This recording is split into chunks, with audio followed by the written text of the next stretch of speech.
A life-changing interview, a heroic rescue, a wrongful accusation that threatens to destroy everything. This is Derrick's journey, where every decision counts, and courage is tested at every step. How does he turn a moment of adversity into an opportunity for growth? Watch the full video to discover how Derrick's unwavering determination leads him to a brighter future. Don't forget to subscribe to Seeds of Goodness for more inspiring stories. Derrick Johnson took a deep breath as he sat behind the wheel of his car, staring at the reflection in the rearview mirror. He adjusted his navy blue suit jacket, ensuring it was perfectly aligned, then tightened his tie just a bit more. He had spent hours preparing for this day. Today was the day he would go for the interview at Oakwood Heights Academy, one of the most prestigious private schools in the state. At 32, Derrick had already accomplished so much. He had earned a master's degree in education, with a specialization in physics. With over 15 years of experience as a teacher, he was not only qualified, but highly capable. However, getting an interview at Oakwood Heights, a school known for its excellent academic record and top-tier resources, was a huge deal. It represented a step forward, a promotion from his current position at the underfunded public school, Carson High, where he had taught for nearly a decade. He had come to Oakwood Heights for this very purpose, to change the future of students, to offer them the resources and opportunities they desperately needed, and to bridge the gap between public and private education. He had always believed that education was not just about imparting knowledge.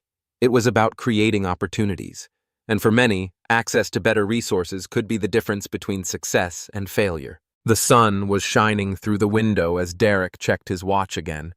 It was nearly 10 a.m. The interview at 10:30 was coming up fast, and he needed to make sure he arrived on time. He had parked his car in a public lot at the edge of Oakwood Heights, preferring to walk the remaining half-mile to the school. The brisk walk would help calm his nerves, and the beautiful spring morning only made the atmosphere feel more promising. Oakwood Heights was an upscale neighborhood. Derrick had never been here before, but he had done his research.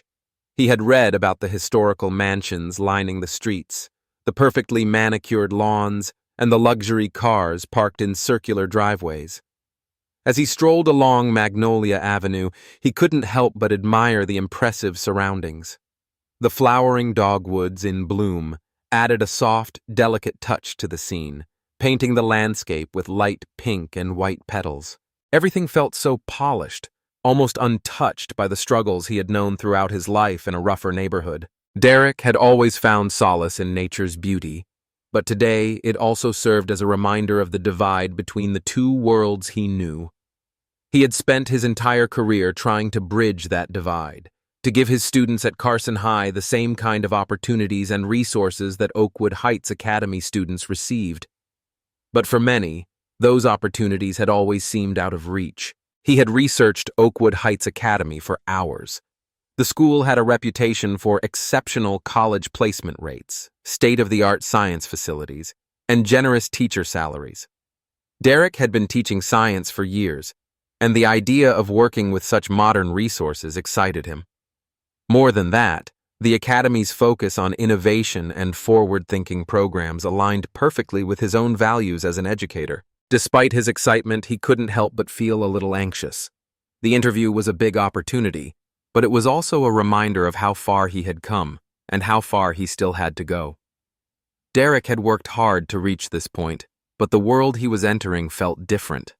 The people at Oakwood Heights Academy and the parents who sent their children there lived in a world he didn't always understand. He was used to being the minority in predominantly white spaces, but in a setting like Oakwood Heights, that difference seemed magnified. He had to prove that he belonged there, that he was just as qualified as anyone else. His mind returned to the task at hand, staying calm, staying focused.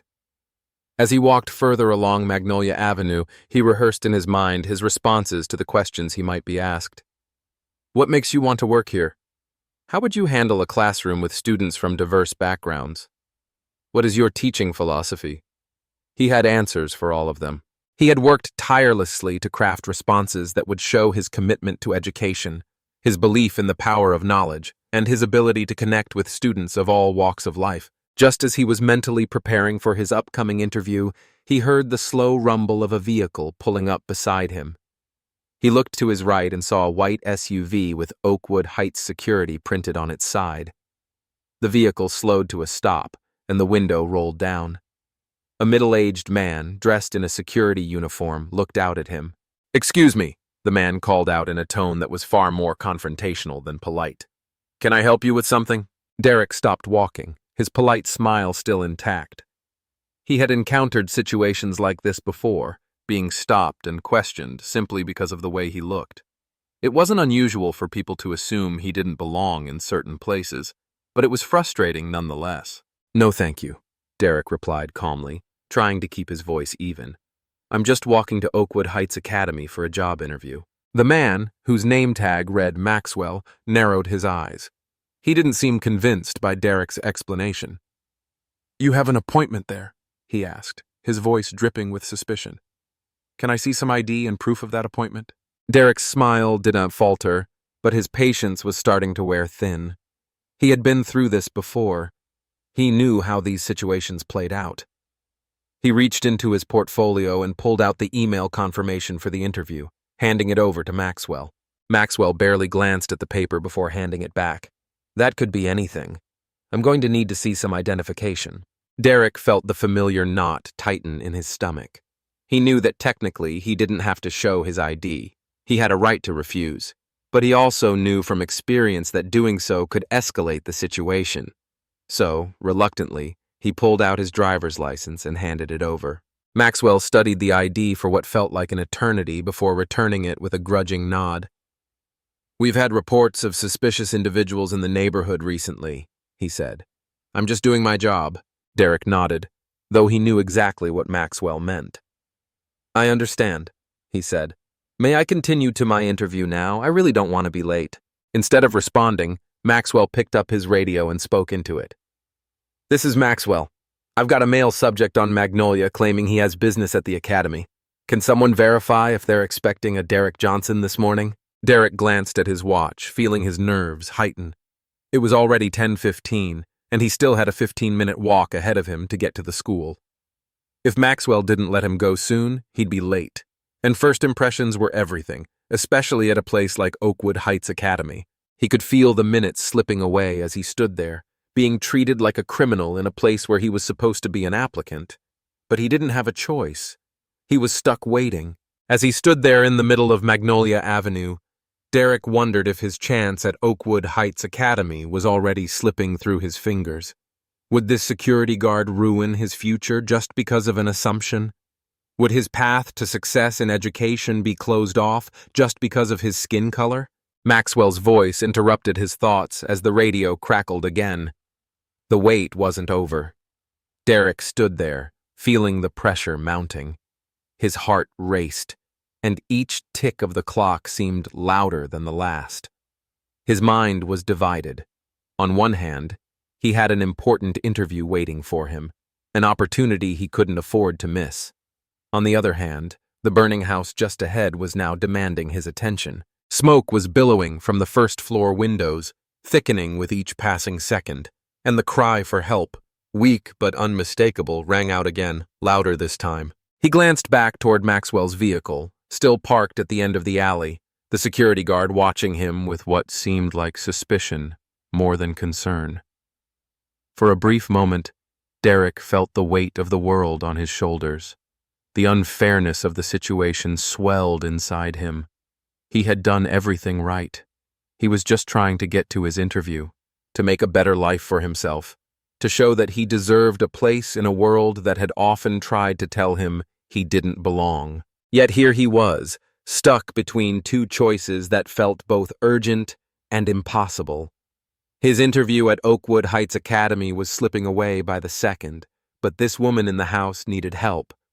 And in that moment, something deep inside him clicked. He didn't think twice. He turned, his decision made in a heartbeat, and ran toward the house, ignoring the judgmental eyes of Maxwell and the other security guards. As he approached the Victorian house, the heat from the fire intensified. The front door was locked, solid and unyielding. Derrick tried the handle, but it wouldn't budge. He didn't have time to waste. The woman was still inside, and the fire was spreading fast. He could hear it now, the unmistakable sound of the flames crackling and spreading. Derrick's mind raced as he surveyed the area, searching for a way in. He didn't have any equipment, just his own strength and determination. His eyes landed on a window on the ground floor, slightly ajar, just enough for him to get through. Without a second thought, he removed his jacket and wrapped it around his fist. With a swift, forceful motion, he broke the window, carefully knocking out the shards so he wouldn't injure himself. He knew time was not on his side. The smoke inside was thick, rolling across the ceiling like an angry, living thing. The heat was almost unbearable as he climbed through the window, dropping into what appeared to be a formal dining room. It smelled like old wood and burned fabric, the remnants of a life being consumed by the flames. "Hello?" Derrick called out, his voice cutting through the noise of the fire. "Is anyone in there?" "Help!" came the weak, desperate voice. It was an elderly woman, her voice trembling with fear. "I'm upstairs. The stairs are on fire. I can't get out." Derrick's heart pounded in his chest, but he didn't hesitate. He moved toward the stairs, but the sight that greeted him made his stomach drop. The central staircase was fully engulfed in flames, blocking any path up. He quickly scanned the room for another way. There had to be another way to get upstairs. In the back corner of the dining room, he spotted a narrow staircase that seemed to lead up to the second floor. It was likely an old servant's staircase, hidden away from view. The bottom of the stairs was catching fire, but it looked passable, barely. He didn't waste another second.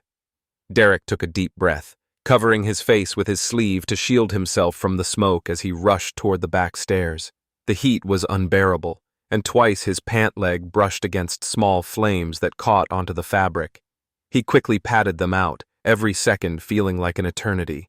At the top of the stairs, the hallway stretched out before him, darkened by thick smoke. He dropped to his hands and knees, trying to keep his head below the worst of the smoke. Each breath he took was a struggle, and his eyes burned from the sting of the fumes.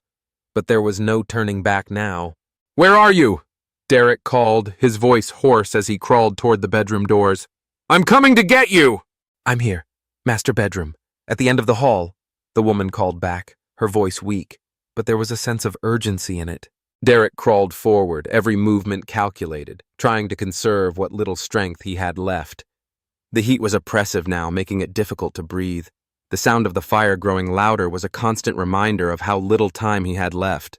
The room at the end of the hall, he had to make it there before it was too late. When he reached the bedroom door, it was stuck, likely warped from the heat. He pushed with his shoulder, grunting with effort. Once, twice, and on the third try, the door gave way.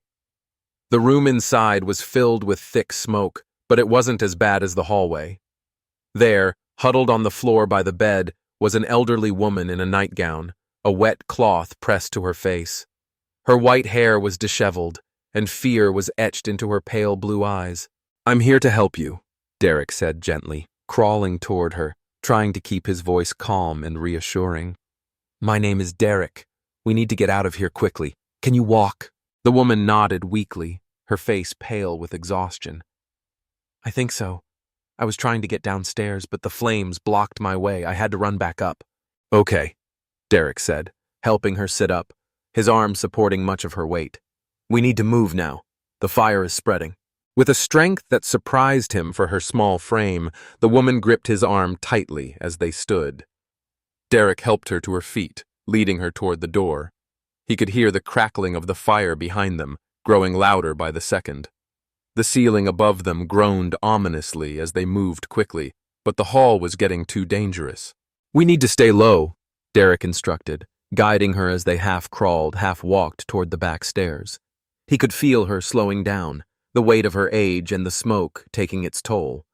He had to keep pushing forward. The stairs were just a few steps away. He could hear the fire getting closer, but they had made it so far.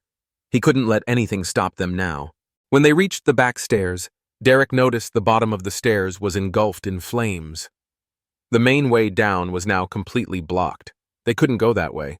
"We can't go this way," Derrick muttered, looking around desperately. "The main staircase is too dangerous. There's no way down." The woman gasped, but Derrick was already thinking. "The window," she said weakly, pointing toward the master bedroom. "It leads to the porch roof." It wasn't ideal, but it was their best chance. Derrick helped her back to the bedroom, his mind racing. There was no time to waste. He quickly pushed the window open, allowing the cool air to rush in, giving them a brief respite from the heat. Below them, the roof of the small porch was visible, about 10 feet down. "I'm going to help you through the window," Derrick said, helping her to the sill. "Can you hold on and lower yourself down as much as you can before letting go?" She hesitated for a moment, her fear palpable, but Derrick reassured her. "I'll be right behind you. You can do this." With a deep breath, she slid her legs out the window and began to lower herself. Derrick guided her gently, his hands firm on her waist. Once her hands were gripping the edge of the roof, she hesitated briefly before releasing her hold and dropping the last few feet to the roof. She landed with a soft thud, but was safe. Derrick didn't waste any time. He followed quickly, dropping down beside her. The ground was just a few feet below, but it was still a risky jump.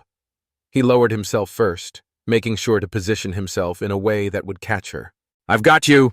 he called out as he watched her move toward the edge of the roof.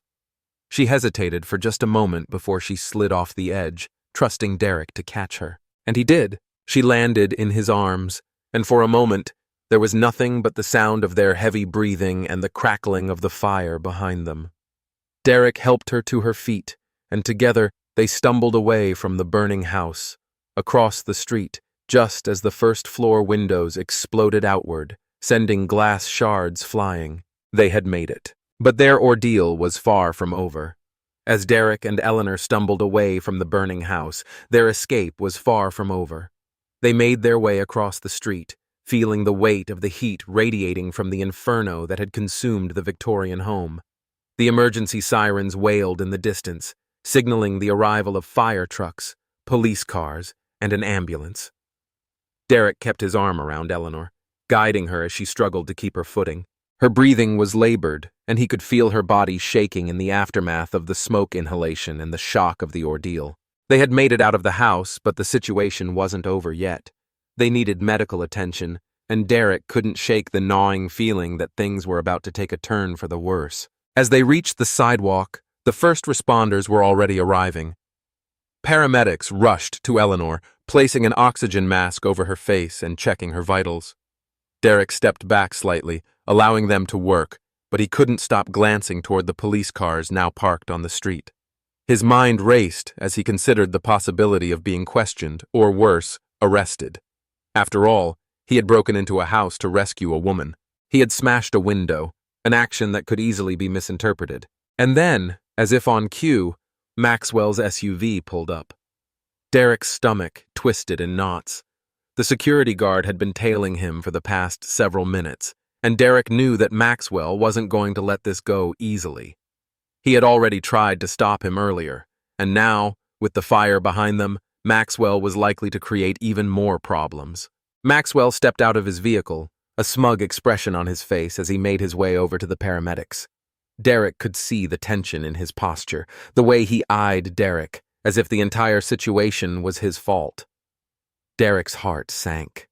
He could feel the familiar weight of suspicion creeping in again, and this time, he wasn't sure if anyone would believe him. One of the paramedics turned to Derrick, offering him a concerned look. "Are you okay, sir?" he asked, his eyes scanning Derrick's soot-covered face. "I'm fine," Derrick said quickly. "I'm just worried about her." He gestured to Eleanor, who was now lying on the ground, the oxygen mask pressed firmly over her face. She had closed her eyes, but Derrick could see her chest rise and fall with each labored breath. The paramedic nodded, but Derrick could tell that there was something else on his mind.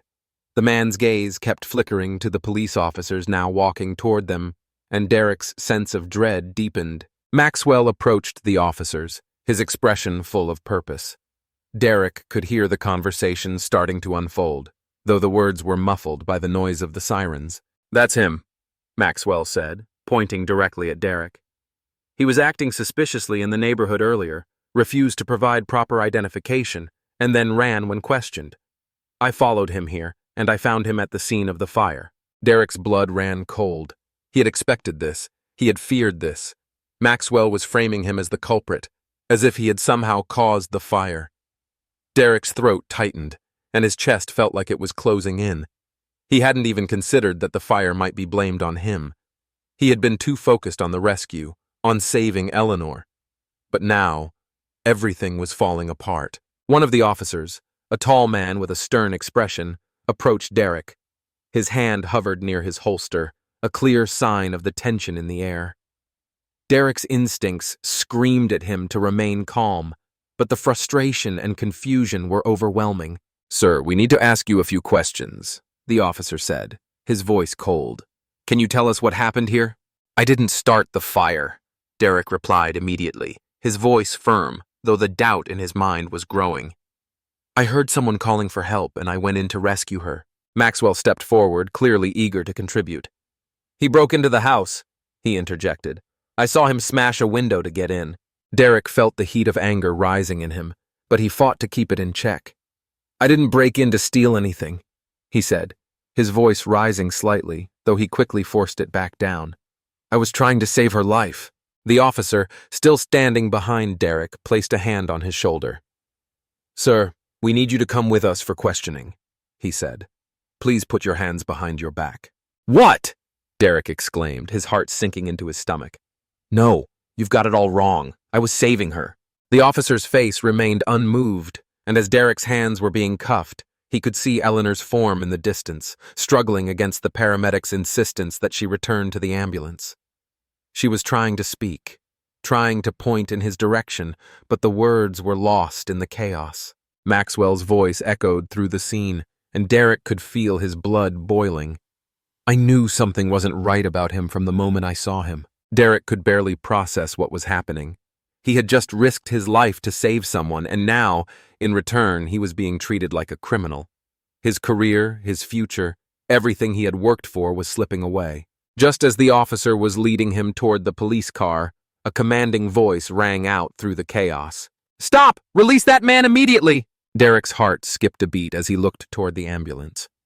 There, standing with determination, was Eleanor Simmons, her face pale but her eyes blazing with authority. She had pulled herself away from the paramedics, and Derrick could see her glaring at the officers. The officer holding Derrick's arm hesitated, glancing at Eleanor, clearly unsure of what to do. The entire scene came to a halt as Eleanor's presence commanded attention. "I said release him," she repeated, her voice sharp and unyielding. "That man just saved my life, and you're treating him like a criminal?" The officers exchanged uncertain looks, clearly rattled by her tone. Derrick could see that they recognized her now. There was no mistaking the authority that came with her status. Eleanor Simmons wasn't just any woman. She was a retired judge, and her words carried weight. The officer slowly released Derrick's handcuffs, and Derrick flexed his wrists, feeling the cold metal lift away. He looked at Eleanor, his heart racing, relief flooding over him as he realized that she was here for him, that she believed him. "I knew something wasn't right," she said softly, her gaze never leaving Derrick. "Thank you for what you did, for both of us." Derrick nodded, still trying to process everything that had just happened. "I just did what anyone would have done." "No," Eleanor said, her voice firm. "Not everyone would have. You ran into a burning building when others would have run away, and for that you deserve to be heard, not arrested." The officers stood silent, clearly humbled by her words. Slowly, they began to withdraw, leaving Derrick and Eleanor standing together, their fates momentarily intertwined by the events that had unfolded. Eleanor turned to him, her expression softening. "There's more to this story, Derrick," she said, "and I'll make sure it's told." Derrick wasn't sure what would happen next, but for the first time that day, he felt a glimmer of hope. The days that followed were a blur of emotions for Derrick. After the chaotic events outside the burning house, he had expected to hear nothing but bad news, but Eleanor's intervention had completely turned the tide. Not only had the police cleared his name, but Maxwell was also facing an internal investigation from his security company, and the neighborhood council had begun to discuss the future of security protocols in Oakwood Heights. Derrick spent the next few days working through the fallout, not just from the fire, but from everything that had come before. His heart was still racing from the confrontation, the injustice of it all, but he couldn't ignore the fact that his life had taken a turn. The Oakwood Heights Academy interview, which had seemed so far out of reach, was now back on track. Eleanor, determined to make sure Derrick's future wasn't overshadowed by the unfair treatment he'd received, had personally called William Preston, the headmaster of Oakwood Heights, and had managed to arrange a new interview. As Derrick sat in the waiting room of Oakwood Heights Academy a few days later, he couldn't help but feel the weight of the situation. The whole experience felt surreal. How had it gone from a simple interview to a life-or-death situation, and now to this moment? He was about to face Preston again, but this time things felt different. The entire process had evolved into something more than just an opportunity. It had become a symbol of resilience, of proving his worth in a world that so often undervalued him. When Preston entered the room, he greeted Derrick warmly, though there was an understanding in his eyes that this interview was not just another formality. Derrick knew that Preston saw him differently now, not just as a candidate, but as someone who had shown extraordinary character. "Mr. Johnson, I'm glad we could reschedule," Preston said, offering Derrick a firm handshake. "I've been hearing some remarkable things about you lately." Derrick could hardly believe his ears. It wasn't just the fire. Eleanor had gone to bat for him in ways he couldn't have imagined. She had ensured that Preston knew what kind of person Derrick really was. They spent the next hour discussing his qualifications, his passion for education, and his ideas for transforming the science department at Oakwood Heights Academy. Derrick felt a sense of ease this time, as though he was finally in a space where he could truly be himself. The struggle to be seen for who he was, the fight against systemic injustice, had somehow led him here, into a conversation about what he could do for the school, rather than proving why he belonged. As the interview concluded, Preston leaned back in his chair and smiled. "Derrick, I believe you're the right person for the job. I'm pleased to offer you the position of Science Department Chair at Oakwood Heights Academy." Derrick's heart soared. He had made it. After everything, he had finally secured the opportunity he had worked so hard for.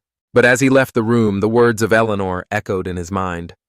"Change doesn't come from shouting from the outside. It comes from working persistently from within." Derrick knew this was just the beginning. The true challenge would be using his new position to make a difference, not just for his students, but for the entire community.